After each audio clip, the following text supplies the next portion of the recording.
let's have a chat.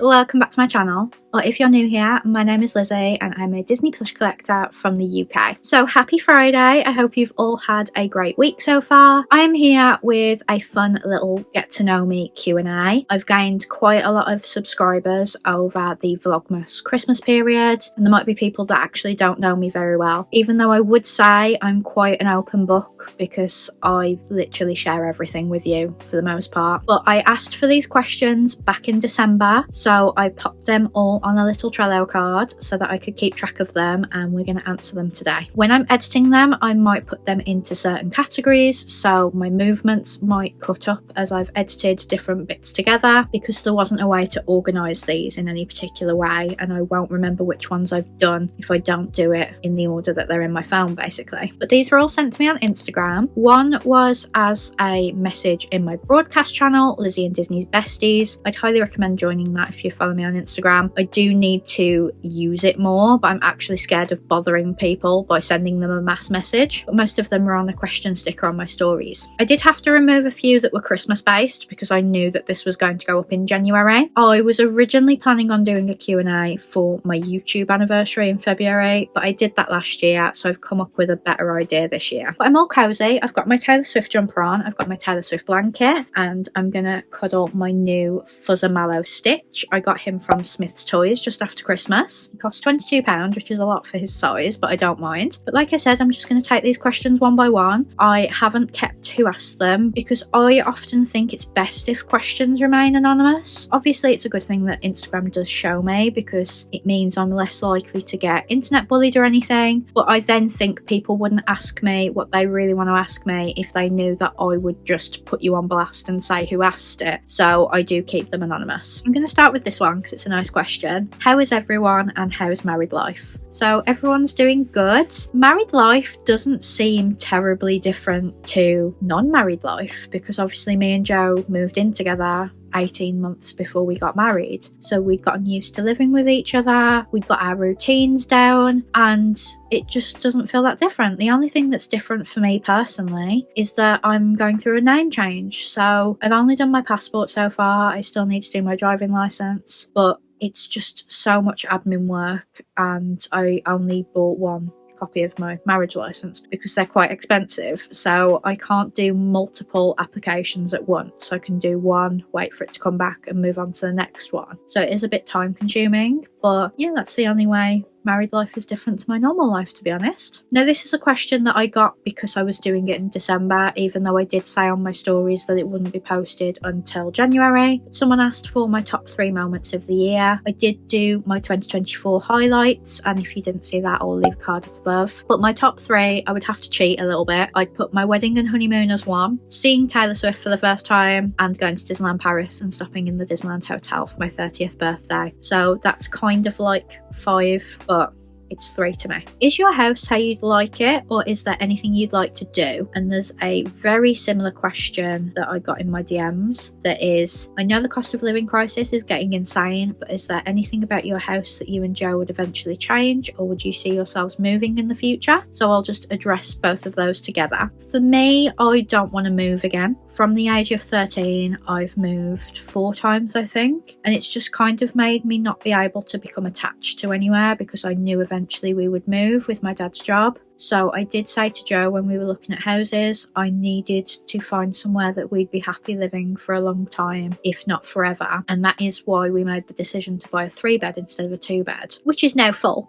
But, you know, there was an intent there. So I wouldn't see myself moving unless I really had to. But there are some things we'd like to do. The garden is very underdeveloped. The previous owners had chopped down some trees and then not done anything with the space, so we're not sure whether to put decking there or have like a kind of man cave down there because Joe doesn't really have his own room. All 3 rooms are taken up by my plushes. We would really love a new bathroom as well, so it's the bathroom and the garden that are our top priorities, but there just isn't enough money for it at the moment. Which plush started this journey? I assume this means just my collecting journey in general, so not necessarily a Disney plush. I've always collected plushes. I still own the plush that my dad got me the day I was born from the hospital gift shop. I still have my first teddy bear that they bought me from Merry Hill. I've got a teddy bear of my nan's. She passed away when I was 6 and I kept her little stuffed tiger. But I would say what really got me onto collecting heavily was Tsum Tsums. So when I was at university in 2012, I was having a hard time. I lived there for 3 months and then I began to commute, but I found I could get through the day if I popped into Clinton's Cards and got a little Tsum Tsum.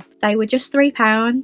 They also started selling them in the Disney store as well with monthly releases, which really got me used to keeping up to date with what Disney was releasing. And from there, it was Tsum Tsums to Ufoofies to Tiny Big Feet to eventually the Mickey Memories that are at the top of my shelves. I became obsessed with getting the Mickey Memories. I started to review them on the written blog I'd just started, Lize in Disneyland, but I started to realise it would be much better to do this very visually, so I started a YouTube channel. Now, admittedly, my videos were terrible. I would argue they're still terrible now. I'm always trying to improve them and what I do and how I do it, but I would say I owe this whole plush collecting journey to Tsum Tsums. If you could do your own Disney merchandise collection, what would it be? That's a really good question. So I really loved the Disney Decades collection, don't get me wrong. I didn't agree with some of the characters that they chose. I would have done different ones. So maybe something along the lines of that, because I really love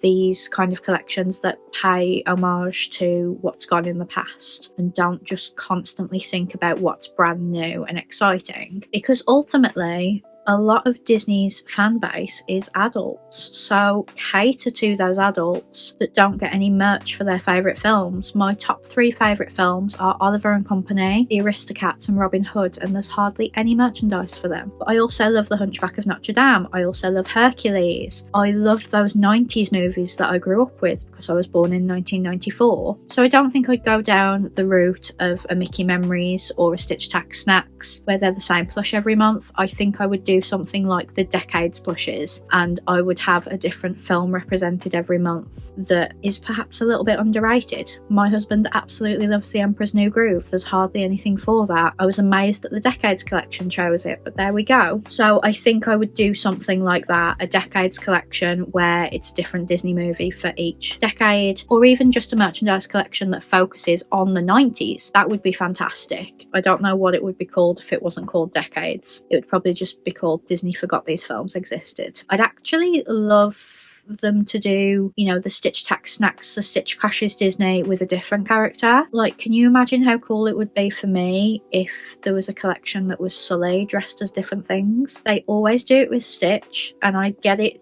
that it's because he's mischievous, and they did that whole marketing run when the film first came out of him crashing different movies, but I would love something Sully. I would love more Sully. It's not like I haven't got enough Sully. I've got plenty of Sullys, but I would love collections like that where they take a character and kind of mash it up with something else. And then on a similar vein to that, which plush should Disney make that they haven't made yet? It's not that they haven't made them yet for me, it's that they made them so long ago that they're considered rare, and I really do not like things being sold for more than double what they originally cost. That's just my ruling. If it's over double what it cost, I won't buy it. As I said, my favourite film is Oliver and Company. I don't own a Tito plush. I would love them to just re-release that so that I could have a Tito. They also used to do a Duchess and Thomas O'Malley plush from the Aristocats, which I would love them to re-release. They did a Pongo and Perdita from 101 Dalmatians that I'd love them to re-release. So it's hard to say what I'd like them to do that they definitely haven't before. I would love a Phil from Hercules plush. I don't know whether they did one of those. I would love more Robin Hood plushes. I've only got the Winnie the Pooh and Friends dressed as the characters, and then Robin Hood and Maid Marian. I'd love Friar Tuck as a plush. I'd love Little John. I'd love Prince John. I'd love Sir Hiss and Lady Cluck as well. I did have a Lady Cluck saved arrived on my Vinted and it sold. I didn't really like that it wasn't going to be the same size as my Robin Hood and Maid Marian. But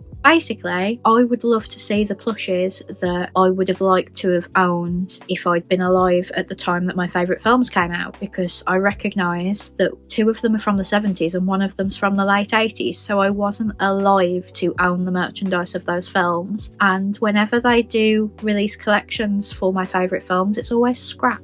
You know, I've got Oliver and Dodger now, but I don't have the rest of the dogs from Oliver and Company. I've got a second-hand Georgette, which isn't in as great condition as the others because I didn't own it first, and it's a lot older. It probably is from the late 80s, so it's not that someone didn't take care of it, it's just that age has deteriorated it. So those are what I would make if I was working at Disney, and I think they'd be hugely popular. Very similar question, what would your dream plush be? I think it would be Tito, to be honest. I just absolutely love Tito. He's my favourite character for Oliver and Company. I just think he's fantastic. What are your top 10 plushies in your collection? I haven't done this for a while. I should probably do a video that's just on my top 10 plushies. I did one for my birthday that was like 30 plushies for 30 years, but they weren't necessarily my favourite. They just signified certain times of my life. So I would say definitely my Tokyo Disney Resort Sully, the big one I've just bought. I don't know whether it's in frame, but there's a Minnie Mouse Queen there, which I just absolutely love. Completely sold out when the Queen passed away, and I'm glad I already owned it anyway, so I'd say her as well. My Gelatoni plush, because I just adore Gelatoni. My Cruise Line Duffy plush. I really didn't think I was going to get him, so my friend picked him up on a cruise, but I have seen him since, but I'm really glad he wasn't hard to get. My large Baymax Munchling. When we went on our honeymoon, I was really hoping that they would have the XL version, but they didn't. The Walton Roy director plushes that I've got, I just absolutely adore those. I think they're fantastic. My Minnie Mouse in the up dress, my Remy Big Feet, which I think you can see, it's just there, and probably a Winnie the Pooh. But if you would like me to do a video on my top 10 plushes, then please just let me know, because I could do that. I just don't know whether sometimes I'm stating the obvious if I do a video like that. It is something I could very easily do and would like to do. It's just whether you'd like to see it. What made you decide to start your channel? So I touched upon this a little bit earlier, that I did have a written blog, but I didn't really say why I started that written blog. So I went to Disneyland Paris in October of 2017, and I don't know why, but I just decided to start a WordPress blog, and I turned my personal Instagram account into a Disney account. I met a lot of friends that way, and then in February of 2018 I just kind of decided that what I was doing would work better in a video format, because I was talking about plushes and taking photos, but actually it's just better to get them in front of you and move them around while you're talking about them. So I started a YouTube channel in February of 2018, and then I was finding that my Instagram account wasn't really growing, so my friend Shauna suggested I start fresh, which I did in I think May of 2018, which is obviously doing really well now. I've got over 20,000 Instagram followers. I did have over 21,000, but at the start of the year I removed all the deactivated accounts, so it's hurt my account a little bit, but I'm hoping that won't matter in the long run. But everyone always thinks it's really funny that I've got a YouTube channel, because I'm a really shy person. I really struggle with vlogging if I'm out and about, and I always used to tell them that I kind of have a different persona. Like, I've noticed my voice is different. If you watch my vlogs and then you watch my sit down videos, the way I talk to anyone I'm with in that particular vlog, like Joe or my mom, is different to how I talk in my videos. I seem to talk higher in my videos. I think I'm really scared of people not understanding my quite strong Dudley accent, so I try and talk a little bit clearer and emphasize my words a bit more so that more people can understand me. And yeah, it's just like a different side of me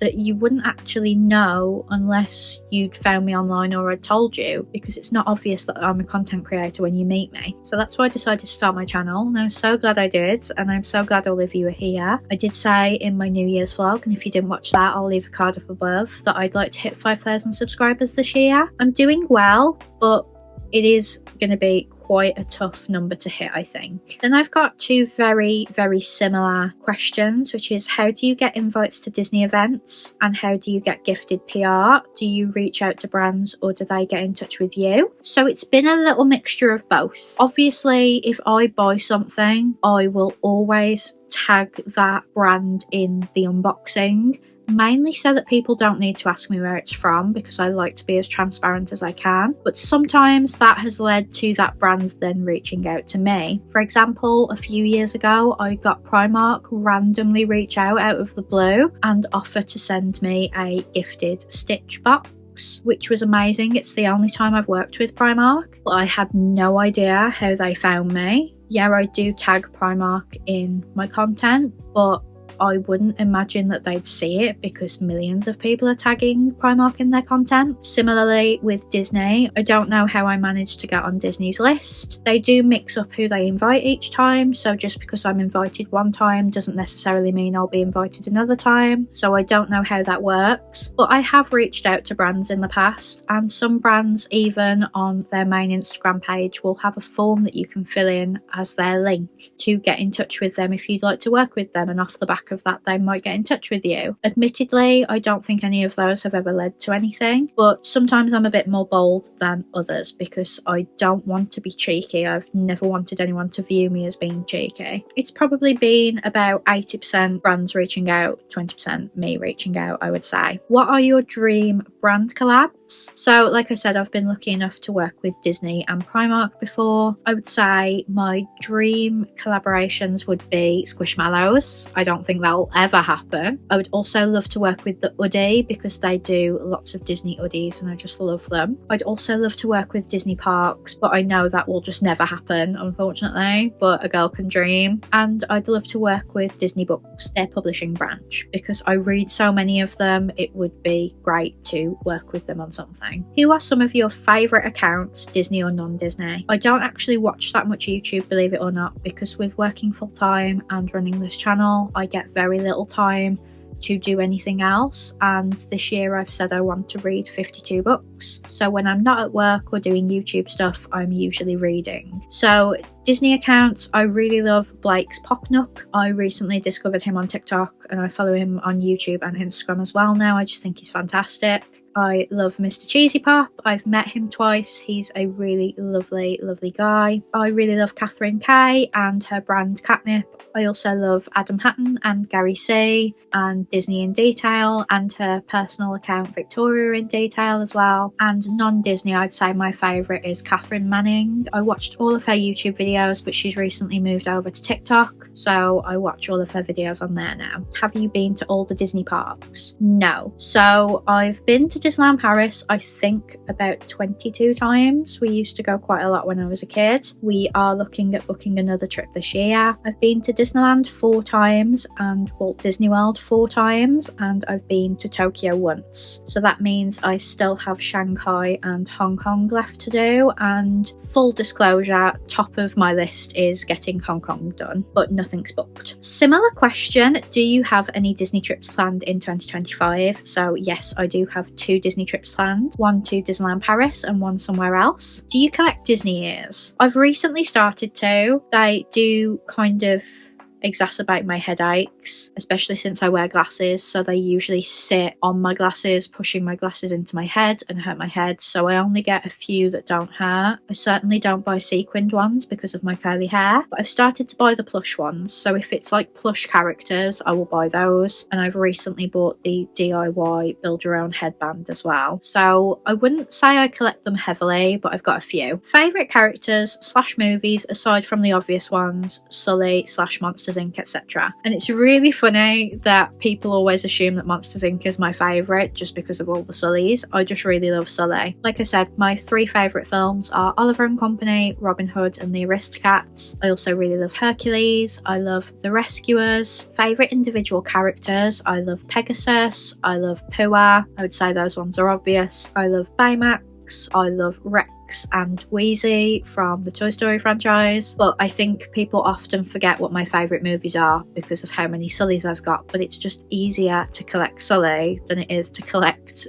things from my 3 favourite movies. Disney characters people might be surprised to learn you like / love / hate. I think people are often surprised that I really don't like Tinkerbell. I just don't like her attitude in the films, and then I think that she's kind of over merchandised compared to the rest of the characters in Peter Pan, because actually my favourite character from Peter Pan, and this might be a shock to you, is Shmee. I absolutely love Mr. Smee. I was absolutely obsessed with him as a kid, and I don't think people would be surprised to know this because I do say it a lot, but I really don't like The Lion King. Notice I'm not using hate for any of these things because I think hate's a really strong word for Disney movies and Pixar movies, but I just really don't like The Lion King. I think it's overrated. It's a fine film. I've watched it a few times, but it's just got too much hype around it, and it's not the best film to have come out of the 90s by far. But those are all the questions I was sent. Thank you so much if you sent me a question. I do love doing these, but I always get nervous that I'm not going to have enough questions to make a video. So thank you for that. If you enjoyed this video, please give it a big thumbs up and comment down below more questions if you want. I can just answer them in the comments. But have a fantastic weekend, and I will see you on Tuesday for another video. Bye friends!